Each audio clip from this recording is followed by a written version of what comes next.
Bermain di sungai, dua bocah terseret arus sungai Lehop di Desa Alurime, Kecamatan Pirak Timur, Aceh Utara. Ya, setelah melakukan pencarian hingga lebih dari 12 jam, tim gabungan pun berhasil menemukan kedua bocah dengan kondisi tak bernyawa.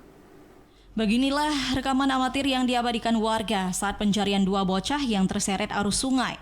Pencarian dilakukan sejak sore hingga malam hari.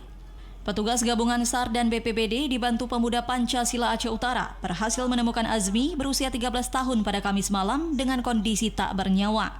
Kemudian penyisiran dilanjutkan pada Jumat pagi untuk mencari satu orang lainnya yang ikut terseret arus. Petugas pun juga berhasil menemukan seorang jenazah lainnya yang tidak jauh dari penemuan sebelumnya, yakni Rival, bocah berusia 10 tahun.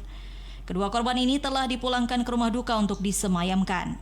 Pencarian melibatkan pemuda masyarakat, MPC Pemuda Pancasila dan tim SAR.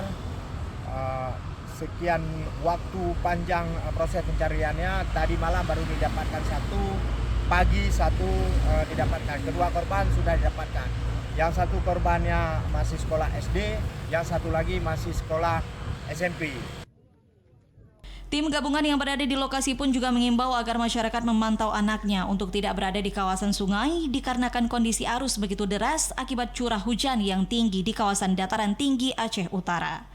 Dari Aceh Utara, Fajar Sidik, TVRI Aceh melaporkan.